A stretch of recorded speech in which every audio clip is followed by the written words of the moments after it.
Photo by Dilip Vishwanat, Getty Images. Yesterday I went through the top third basemen in the game, and today we shift to the catching position. Without further ado, there are only 3 spots on the list, so let's go through the catchers that were just short.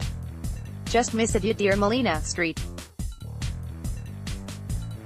Louis Cardinals. Yadier Molina has been one of the best catchers in the game for a substantial amount of time, but he does not make the top 3 because he is not getting any younger, and his batting average has been declining every year.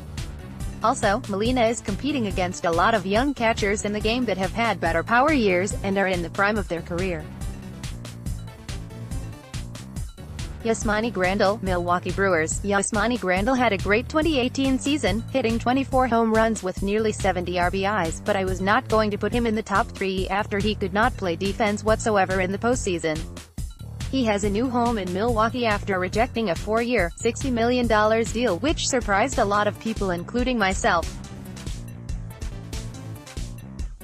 If Grandal can have another great year at the plate, and play better defense behind the plate, he will be in my top 3 next offseason. Wilson Contreras, Chicago Cubs. After having a breakout 2017 season, Contreras slowed down, hitting just 10 homers, but is projected to have a better season, hitting more homers with more RBIs. Now let's get to the list, starting with the 3rd best catcher in baseball. This catcher has been highly criticized for his lack of defense, but has plenty of power to make up for it. Next, a disappointing year but a bright future. Page 2, photo by Rob Tringali, MLB Photos via Getty Images. Gary Sanchez hit a whopping .186 in 2018 in just 89 games, which is not a top 3 catcher, but if you look at his previous years, the numbers show he is a great catcher. Sanchez battled some injuries, including missing about 4 weeks with a right groin injury, which obviously slowed him down. Before his batting average went below the Mendoza line, Sanchez made his first All-Star Game appearance in Miami in addition to winning the American League Silver Slugger. In 2017, he nearly hit .300 along with 33 home runs and a slugging percentage over .530. He led a Yankees team that held a record of 91-71, finishing second place behind the Boston Red Sox. Although he had a disappointing season, he was able to hit 2 home runs in the American League Division Series, but his club fell to the Red Sox. For this coming season, Sanchez is projecting to have a much better season, hitting 24 home runs, driving in 66 runs, and an OPS over .800. His projected 2019 season is encouraging, but his surroundings are even more encouraging. He is going to be surrounded by sluggers like Giancarlo Stanton, and Aaron Judge, with Aaron Hicks and Brett Gardner at the top of the lineup. Then, don't forget about Miguel Andujar and Gleyber Torres bursting onto the scene last year, who will most likely be hitting behind Sanchez. I put Sanchez on the list in front of Yadier Molina because he is younger, and even though his defense is not spectacular, he can hit, and I like the lineup around him to boost his numbers for this season.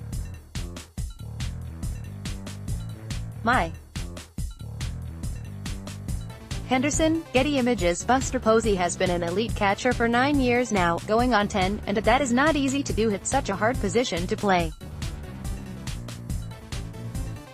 In 2018, he continued to be a great catcher, and produce at the plate. Although he only hit 5 home runs, lowest HR total since 2011, he still had a .284 batting average and an OPS of nearly .750. He only played in 105 games last season, which was the least amount of games he has played since 2011. Obviously, one of the main concerns from the Giants' perspective is to make sure Posey is healthy.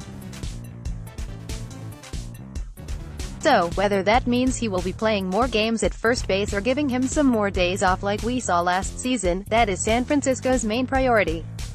Last year he played 13 games and 107 innings at first, and the positive sign was his position switch did not affect him at the plate, which is a great sign. He is the 2010 Rookie of the Year, 6-time All-Star, Gold Glove winner, 4-time Silver Slugger, 3-time World Series champion, and of course the 2012 NL Most Valuable Player. with a young Giants team, particularly in the outfield, it is crucial for Posey to stay healthy to lead the club on the offensive side and be reliable behind the plate. In 2019, he is projected to have a better year, hitting 9 homers with 53 RBIs. I did not put Posey it.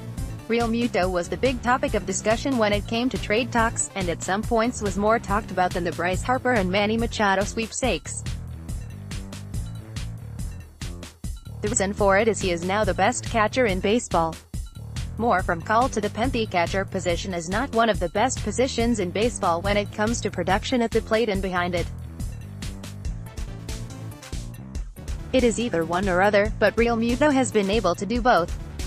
Since the 2016 season, Real Muto has hit at least 11 home runs with at least 48 runs batted in, and an on-base percentage of over .330. Since the 2017 off-season, Real Muto has had to deal with every single core player be moved to another team, including Giancarlo Stanton going to the Yankees, D. Gordon to Seattle, Christian Yelich to the Brewers, and Marcell Ozuna to the Cardinals, but he was the one that did not move anywhere, so he did not have much help and protection in the lineup in the 2018 season, but he still produced at a high level. He had career highs in home runs, 21, RBIs, 74, and OPS, .825, in addition to having to carry a young Miami offense and a very young Marlins rotation. He was able to make his first All-Star game in Washington, and won his first Silver Slugger award. There were many teams that were interested in acquiring the best catcher in the league, but Miami was not helping as their asking price was way too much for teams like the Padres, Reds and Dodgers. He ultimately got traded to the Philadelphia Phillies for top prospect Sixto Sanchez, young catcher Jorge Alfaro, and pitcher Will Stewart.